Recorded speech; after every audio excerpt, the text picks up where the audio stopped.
आज की कहानी है भूतिया पेड़। रौनकपुर नाम के एक शहर में राजा रौनक सिंह का राज हुआ करता था। वो हमेशा अपनी प्रजा के हित में कार्य किया करते थे।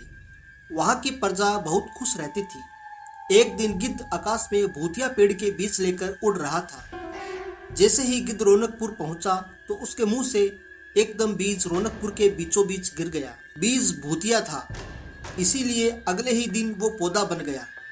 वहाँ के स्थानीय निवासियों ने जब पौधे को देखा तो हैरान रह गए, क्योंकि पौधे का रंग काला था। बाद में लोगों ने आपस में चर्चा की और ये समझा कि खेत में उगने वाला कोई घास पात या वनस्पति होगी। दूसरे दिन वो पौधा काफी बड़ा हो गया। लोगों को और ज्यादा दुविधा हुई कि एक ही दिन में ये पौधा इतना बड़ा कैसे हो गया। होते होते वो पौधा तीसरे दिन पेड़ बन गया। समय बीता और लोग भी तेजी से बढ़ने लगे और पौधे के बारे में सोच सोच कर परेशान हो रहे थे।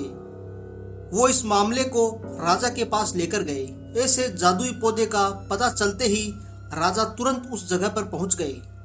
राजा को जैसे ही पता चला कि एक काले रंग का पौधा 3 दिन में पेड़ बना है, तो वो भी उस पेड़ को हैरानी से देखने लगे। राजा उस पेड़ के पास चौथे दिन पहुंचे थे और तब तक पेड़ और बड़ा हो चुका था।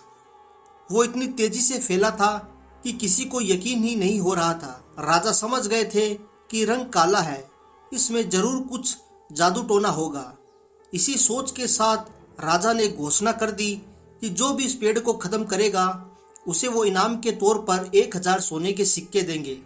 यही नहीं, राजा ने यहाँ तक कहा कि पेड़ को खत्म करने वाला व्यक्ति मेरी मृत्यु के बाद मेरी राजगद्दी पाने का हकदार भी बनेगा। इतनी बड़ी घोषणा सुनने के बाद हर कोई पेड़ खत्म करने के लिए अपना दिमाग लगाने लगा।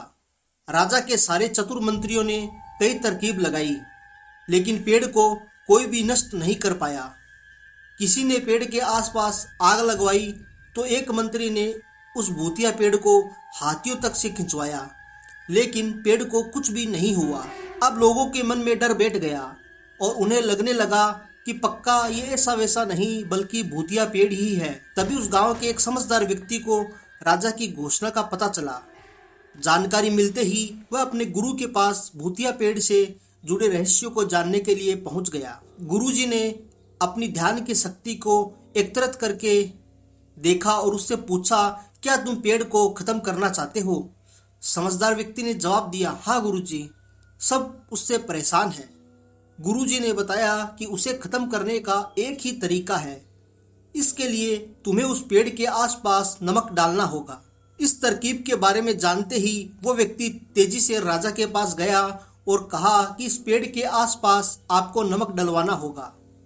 ऐसा करने पर ही ये पेड़ खत्म होगा। राजा ने अपने सैनिकों को ठीक ऐसा ही करने को कहा। सैनिकों ने मिलकर पेड़ के चारों ओर खूब सारा नमक डाल दिया। नमक डालने के एक दिन बाद ही पेड़ का आकार कुछ कम हुआ। होते होते 5वें दिन तक पेड़ एकदम छोटा हो गया। उसके बाद गलकर वो गायब ही हो गया। उस व्यक्ति की तरकीब काम कर गई और राजा ने खुश होकर उसे इनाम की 1000 सोने की मोहर पहले ही दे दी। उसके बाद एक पत्र दिया जिसमें लिखा था कि वो राजा के मरने के बाद उनकी गद्दी को संभालेगा। वो समझदार व्यक्ति खुश होकर अपने घर चला गया। इस कहानी से हमें सीखने को ये मिलता है दोस्तों, ऐसी कोई मुसीबत नहीं होती जिसका समाधान न किया जा सके। जरूरत है तो बस धैर्य और समझदारी की। ये थी दोस्तों आज की कहानी। उम्मीद करता हूँ कि आप लोगों को ये कहानी पसंद आई होगी। अगर आप लोगों को ये कहानी पसंद आई है तो वीडियो को लाइक करके चैनल को सब्सक्राइब जरूर करें।